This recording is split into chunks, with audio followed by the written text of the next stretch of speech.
Zensese TV.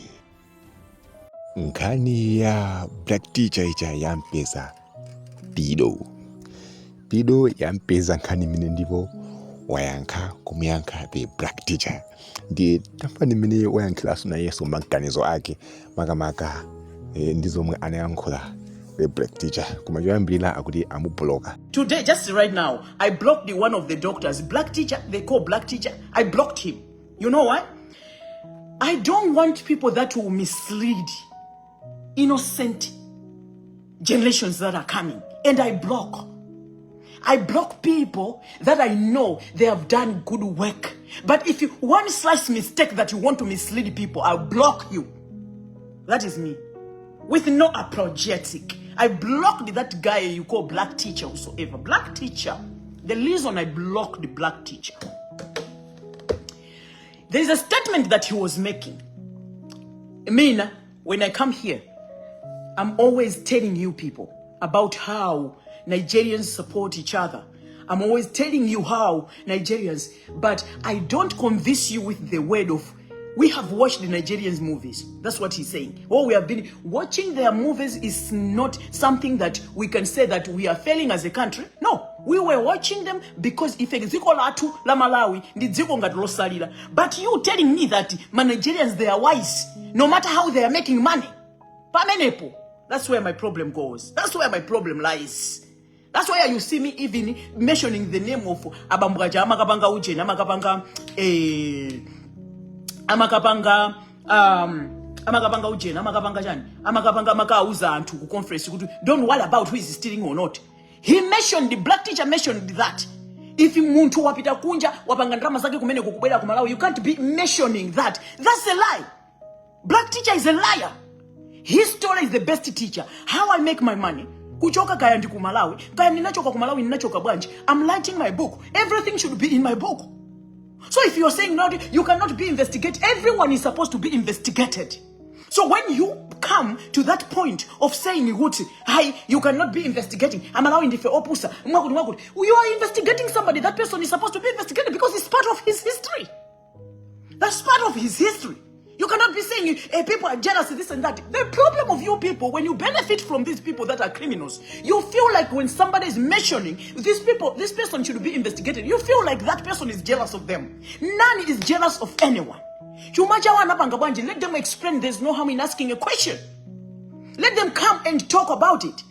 We have to worry about the people that are thieves. We cannot accept anyone who have a background of stealing in another country and coming to our country. Obvious, if he have a chance to steal, if we have golide, he's going to steal again. Do you know in Malawi we have golide?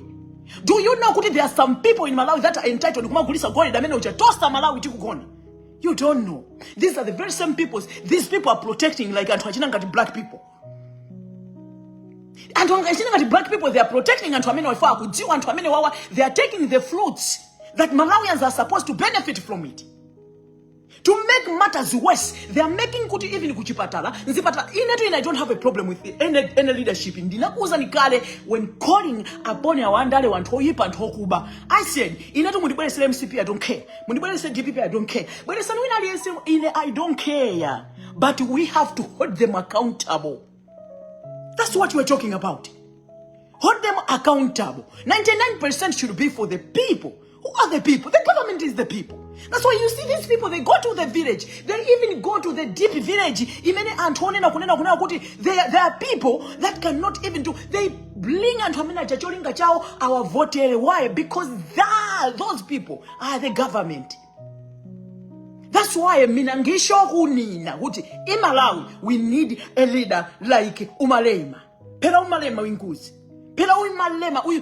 Not when I'm looking at Malema after his speech today for how many? It must be 1 hour to 2 hours. Umalema. I didn't see Malema, but I saw God.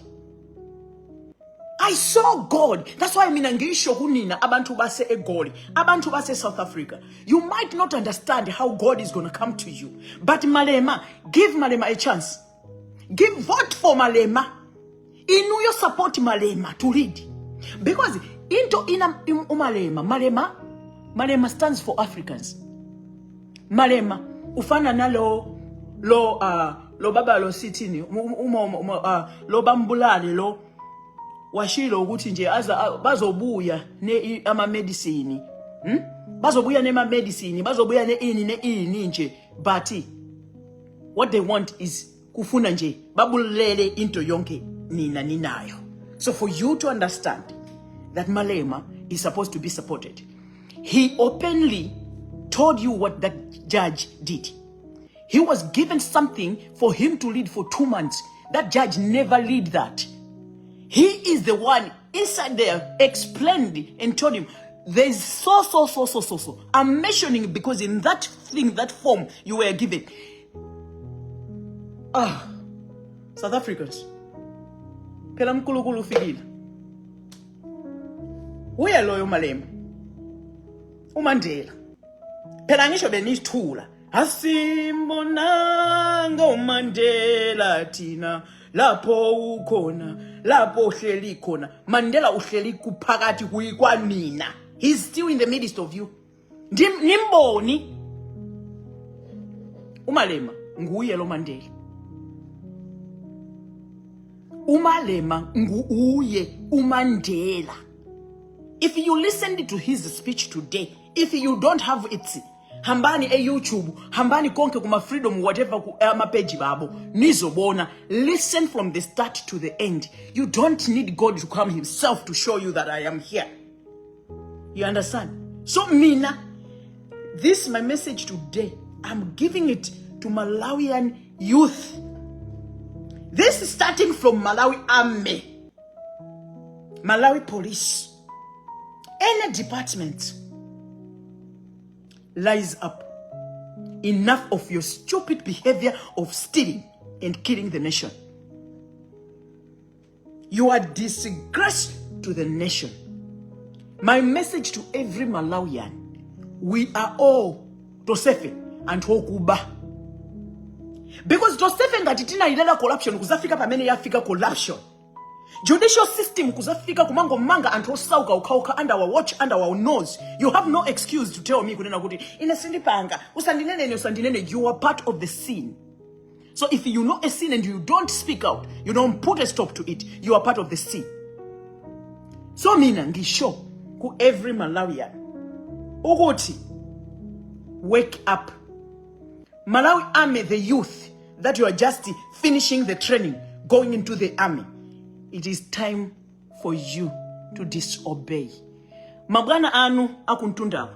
They are part and parcel of being controlled by the politicians, the criminals. Inuya mene mukulowa, you are the new generations. You are the new generation. Peace be still in your hands. Create your groups. Create your groups.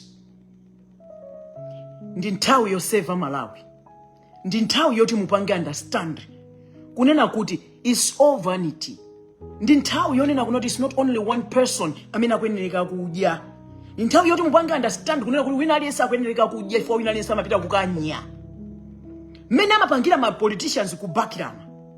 Ma politicians don't care about you. Ma politicians are Malawi. They don't. Ndifua chake Peter mwamusanka wabwera nkuzakulavulira ni mmaso ndikusanka anthu omwe amene anali ma criminals amene adapangisa kuti DPP Tipex itulusidwe wakati ngasomwe aja ndikukulowesera. If Peter was so wise as a president anakachuza achinyamata amene akungomaliza ndikupanga ma graduate, his leadership was gonna be good because ana amene aja they were gonna obey, directed by ana ang'ono amene ali ndikuthekera amene aphunzira. But these old cargos, they know nobody is leaving, nobody is staying. But they are going. They don't care. Even if they destroy, they don't care. There is the responsibility of Malawi Army. I'm not talking about the Mabwana Kuntundawa. They are all corrupt. Since Alexis Kamangira started fighting against corruption, they never come out because Malawi, Ifeyo, Nkondo Yatu, Ndi Kuba. They were supposed to come out. Aguda Alexis Kamangira bwera zapelekele umboni. Yet police sinapita ukatenga nthu amenaje. Does it work like that? Amata akamva kunena kuti uku munthu wagwiririra munthu amapita ukatenga ma suspect amakatengedwa ndukayika nkati. Why are they failing? Alexis yo atakuwa ndikupita ukatenga ma suspect amenaje ndukayika nkati. Then come and engage Alexis Kamangira and tell him, give us the evidences that you have. But these are the people, they don't care. They don't care. Akuti iye Alexis abwereku. Kumena kumitana Alexis kuti apiteko. Kuli milandu. Chirima and the 9 important Malawians. We don't know how they departed. Anatibweresera malipoti katatu abodza. Anda wawocha anda wanozi. Kuli Zafika Sambala amene ananamizira kuti adamupa. Kuti anafera kulumu ifwa cha overdose. We never heard any story of Zafika Sambala taking drugs. Ndikumwikira kwa Azimaya awiri. Azimaya amene ajawata panidwa aulula chimene chinachitika. That was manslaughter by trick. They don't want people to come out and say the truth. You get? Kule achina wichika ifa zao siti kudziwa mene zinachitikira. Kule achina Bobby. Kule achina nsika na wino jandani daiwala. Posa jeda kwa pedwa tiana tina take kamwana kena kake kulilongweku. Mwana ameno cha siti kuziwa. Koma we have mukuti a minister, a homeland security achisale. Zimena kuchita sisi kuziwika. Zimena kuchita sisi kuziwika. Kwa posa ukati tengera ma ex-convict and ma convict ota alikundende nkumabwela nkumati namiza Malawi publicly. Ifeo asitiziwa mbela manja. Abwele satu antu ajatao na antu oipawa. Nkumani na antu oipa pamena antu oipawa ali manyumba mwa. And akupa antu amena ali ndizi lungamu. They are cowards. They can't compete anymore. All they are thinking is to take out someone's life. And they forget. Unena kuti no matter how you can take someone's life, there's somebody who's gonna born stronger than that. I wanna give you an example. This is now, I'm going now deep, I'm going spiritual. I wanna give you so deep and spiritual whereby I'm gonna give you with my spiritual thing that I understand the true God. I'm not talking about the stupid God that you Malawians place. Because what I mean, with no apologetic, I can't apologize. Every church in Malawi should shut down. Yes, that's true. Kudziko la Malawi palibe amene amapemphera. You get? Even katolika imene kunoko akatolika ngati amapanga zimenezo m'maiko akunoko. Every Tuesday amapereka chakudya kwa anthu ovutika. Amapereka like a card or a check kuti upite ukagule. Ngati zimenezozo even katolika za ku Malawi amapereka. Katolika za ku Malawi, they have to be investigated as well. Because anthu amene wa obvious amapereka funding to every church that is operating as a Catholic. Koma kodi kuma Catholic church mukapita mmalandira chakudya anthu amene ali munthu osauka in every week and Tuesday. So you see, zinthu ngati zimenezo when somebody is pointing out, kunena kuti Katolika ipangidwa sa investigative. Ngati maiko akunja kunoko akatolika, they receive chakudya Tuesday kuthandiza anthu opanga. Achina black teacher abwera kumakuza nuna kuti imeneyo ndi nsanje. Are you serious? Are you kidding me right now? Are you kidding me right now? So if you are foolish, you'll be following. Ndikumaika ma comment kwa anthu ngati amene akufuna kumapha chilungamo.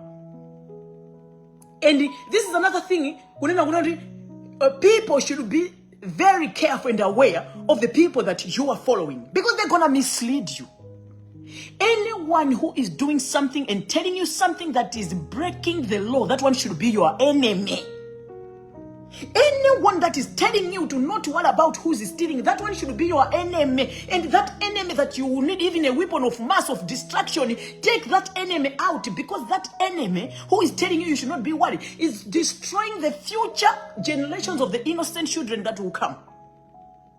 So people like black teacher, whatever you call him, because I don't follow the guy. I just saw the guy because Alexis Kamangira brought him page back, because that's the only important page in my life and my 4 generations. Alexis Kamangira, the page, his page, yeah. In Malawi, that's the only important page for me, because I'm wise, I'm beautiful, I'm rich, and I love good things. So because I love good things, that's the only page that is important to me, who love myself, love my family, and love my 4 generation that is coming. I want my kids, even if they can't study law, even if they cannot go to the school of law, but they have to understand what is the constitution. That's what you are learning. Kwa Alexis Kamangira. I mean, some of you look at him like Wami Salah, because you don't recognize, you don't realize how God is gonna come to you. That's why spiritually you are useless, because spiritually they lied to you with the fake God that is in Malawi, the fake God that is stealing from the poor people, taking their money. That fake God is what you are sticking to, not understanding to open your eyes, open your ears. The time is now for you to understand you have to have everything that everyone is having in a daily basis, like everything that any leader is having. Kumalawi tinendika chisimu kopembeza anthu amene akupanga zoyipa. And when somebody is standing up to speak about that, that's when you see imfangatiza china chilima. Because it's in the system.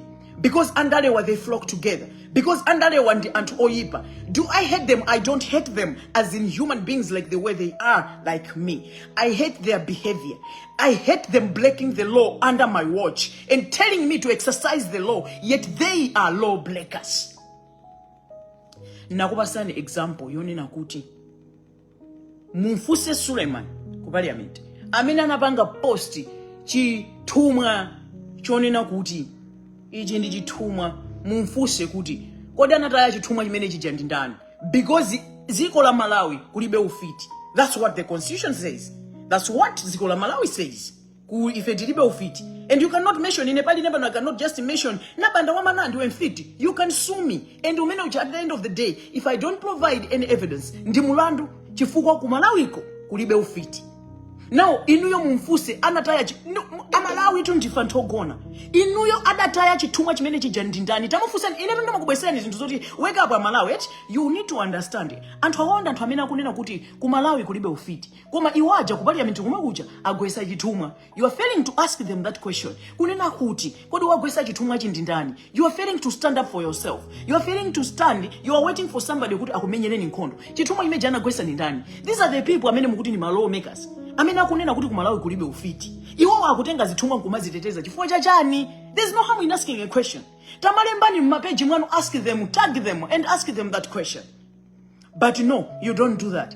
You sit ndikumasekerera. When somebody is pointing out, because when I'm pointing out anyone I'm mentioning on my page, I block this one, because if I keep quiet and be following people like Black Teacher, I am part of that sin. I don't want to be part of that sin. Blocking that person is me telling God, I'm not part of the sin that he or she is talking about. You get? Muntu amene akhala nkuzanena kuna kuti ndikupembeza ma Nigerians kumana kuti ma Nigerians they are wise, however the way they make their money, we don't care. No, ine to me ndifuna ndikuuzeni chilungamo. When you follow ma Nigerians, they are wise when akamapangana support. That is 100% what everyone needs to be supported. You get? And they are number one, and I respect them for that. When it comes you now to surrender as somebody with your community, you are telling Antukunena, however they make their money. That's how he was even explaining Black Teacher one way. It does not matter the way they make their money. It does matter. He is talking because he don't understand. We have many young girls locked up. They are not. You call that smart? Taking someone's child at the age of 18. You call that smart? You are stupid. Black Teacher is a stupid person. Whatever, however they make their money, I don't care. And Nigerians, they are wise as we put them. They are wise.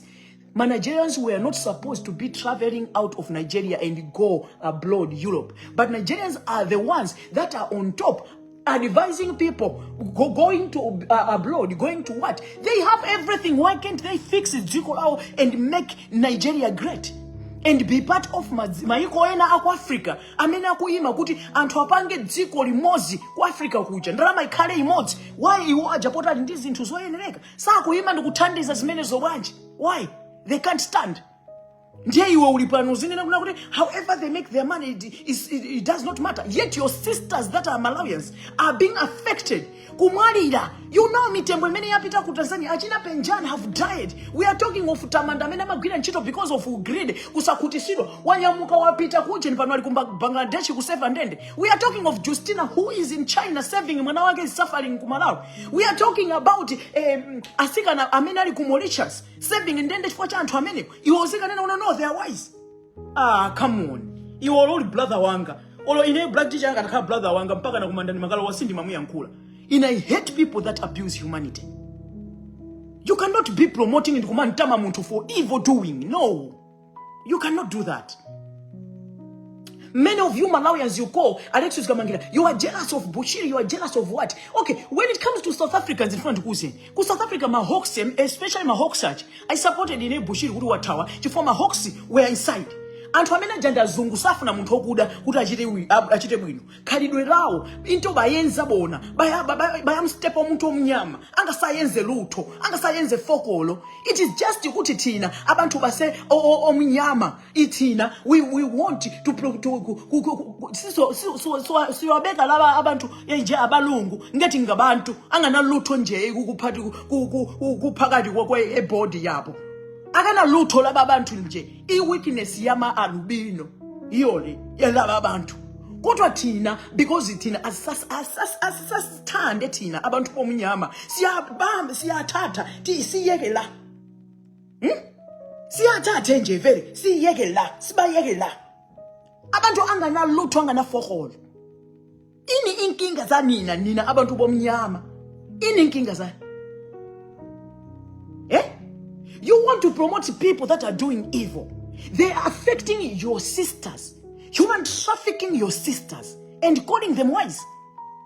We watch their videos, yes. What do you expect? Exactly how we watched the Titanics. Exactly how we watched the Coming to America. Exactly how we watched it. Because they were wise to create those things. So why can't they stick to that? And you go, no, they make, no, however you mention, however they make their money. That's part of your history. When people are looking your background shaky, that should not intimidate you. People let them know how you make your money. Come out. That's what you call, when you call history is the best teacher. You just talk because you don't understand what you're saying. History, bring it out. Why are you scared of your history? Why are you scared people to investigate you from where you started? How are you? Are you serious right now? So, money follower abantu. You need to sharpen your mindset. You need to understand who you're following. Because many of you are going to mislead your families. You're going to mislead your children. Mina, as you can see me, I am a very proud mother. A very proud wife. Who understands who God is. What am I teaching you? I'm saying this because some of you feel offended because I said I blocked the black teacher. Because black teacher in his teachings is misleading people. When you are misled, you will never do right. If you are one of the people who supports Nigerians, support them because they support each other. That's exactly what Malawians have to do. But for doing evil, saying whatever they find their money by doing drugs, the drugs are affecting innocent people, destroying lives. They are even affecting the sisters of your nation. They are dying. They are in jail. Their future is destroyed. You stand to say those people cannot be questioned? You are my enemy. And I kick you out. I don't want you to be near me, nor my children, because I so damn it love myself that you cannot mislead my children or my generations. Or some of the people that understand me and follow me should not listen to your nonsense. Every living human is supposed to be investigated. You have money. How did you make your money? You are looking at accountability and transparency. You are looking at, you want to build the nation. You have to understand who you are putting pamipando yanu. You get? Who you are putting pamipando yanu. You cannot be saying, you are jealous of them. What is jealousy? You are the one who is jealousy. You are the one who is jealous. If you are protecting somebody, when people try to investigate them, you are the one who is jealous because you don't understand the leadership. You cannot understand. Why Maiko and Zatu develop? I'm a panga background check, even to employ somebody like me. I'm a panga background check for amafuna aone adziwe ama kufusa nchito unagwira kuti ndikuti even to rent maiko akunja ano they even call your former landlord to just find out to know kuti who are you In developed countries, they can't employ you. It's only in Malawi who you take a former prisoner like Mchichola, you put him as a minister. That's only in Malawi because everyone is a criminal. Because the cabinet is a criminal. That's why even if they know muntu huyu anali kundende nkani yokuba organization yake inataifa chokuba, it's only in Malawi that can take that person and appoint that person as a minister. Because everyone is a criminal. Not in developed countries. They investigate you. And where they know, okay, chuma chako hapa ukanika uturongo sura, they take you to court. Ndifake mkuona antu ngatachina Donald Trump akubwelera ku court even ali president akumubweresa ku court pali zinthu zake zola kuika zimene anapanga. That's part of history. Zili ku history kwao in their life. You will not say you are kumupangira nsanje zachani. Sanje zachani, cut off that. That's why mina ngisho kuti Africans, we are blessed because we have people. Amina kuti onesa kunena kuti ndife anthu onena kuti titeka kupanga lead, titeka kupanga umozi, koma we don't see. Mulungu autisegula maso. God is giving us wisdom. God is giving us knowledge. God is giving us understanding by bringing those people like they are computerized and tell us what is going on, what the judge failed and what the judge did not fail. They are bringing that and showing us. But what do we do? In Undine, what do? We hate those people because that's self-hate.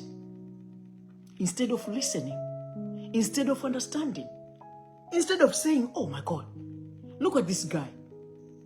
They are doing anything for money.